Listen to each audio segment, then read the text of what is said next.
കരോളി ടാക്കസ് ജീവിതത്തിൽ ഒരിക്കലെങ്കിലും കേട്ടിരിക്കേണ്ട ഒരു പേര്.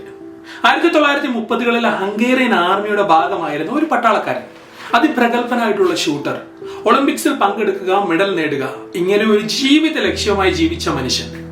പക്ഷെ വിധി അദ്ദേഹത്തിന് കാത്തുവെച്ചത് മറ്റൊന്നായിരുന്നു. 1938 ആർമി ക്യാമ്പിൽ നടന്നൊരു അപകടത്തിൽ അദ്ദേഹത്തിന്റെ വലത് കൈയിൽ വെച്ചൊരു ഗ്രനേഡ് പൊട്ടുകയും അദ്ദേഹത്തിന് കൈ നഷ്ടപ്പെടുകയും ചെയ്തു.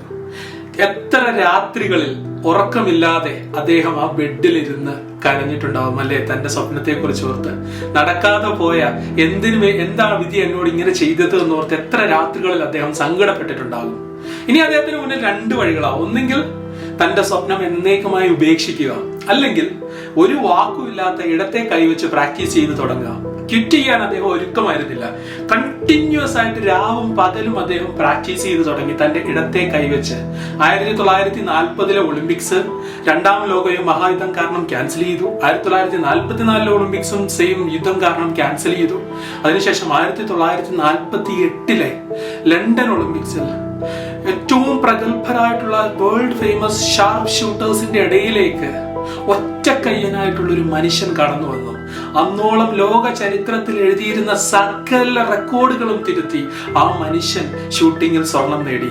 സോ കരോളി ടാക്കസ് അന്ന് സ്വർണം നേടി. അയാളുടെ പേര് ചരിത്രത്തിൽ സ്വർണ്ണ ലിപികളിൽ എഴുതി ചേർത്തു എന്ന് നമുക്ക് പറയാം. 1948 മാത്രമല്ല, 1952 4 വർഷങ്ങൾക്ക് ശേഷം ഹെൽസിങ്കി ഒളിമ്പിക്സിലും അദ്ദേഹം ഇതുപോലെ സ്വർണം നേടി. തുടർച്ചയായി 2 വട്ടം ഷൂട്ടിങ്ങിൽ സ്വർണം നേടുന്ന റെക്കോർഡും അദ്ദേഹം കരസ്ഥമാക്കി. സോ എന്താണ് നമ്മളുടെ എക്സ്ക്യൂസ്? നമ്മൾക്ക് ഒരുപാട് എക്സ്ക്യൂസ് ഉണ്ടാവും. കുടുംബത്തിലെ പ്രാരാബ്ദം മുഴുവൻ നോക്കുന്നവരായിരിക്കും ചിലർ, കുഞ്ഞുങ്ങളുള്ളവരായിരിക്കും ചിലർ, ജോലി ഭാരം കഴിഞ്ഞിട്ട് മറ്റൊന്നിനും സമയമില്ലാത്തവരായിരിക്കും ചിലർ, ജീവിതം എൻജോയ് ചെയ്യാൻ പറ്റാതിരിക്കുന്നവരായിരിക്കും ചിലർ. പക്ഷേ എന്ന് നിങ്ങളുടെ എക്സ്ക്യൂസസ് സ്റ്റോപ്പ് ചെയ്യുന്നു, എന്ന് നമ്മളുടെ ലൈഫിന്റെ ഡ്രീംസിന് വേണ്ടി ഹാർഡ് വർക്ക് ചെയ്യാൻ തുടങ്ങുന്നു, അപ്പോൾ നമ്മൾ ഓൾറെഡി അത് പകുതി അച്ചീവ് ചെയ്ത് കഴിഞ്ഞു. ബാക്കി പകുതി ഹാർഡ് വർക്കിലൂടെ, കണ്ടിന്യൂസ് ആയിട്ടുള്ള പെർസിസ്റ്റിംഗ് ആയിട്ടുള്ള എഫേർട്ടിലൂടെ we could achieve.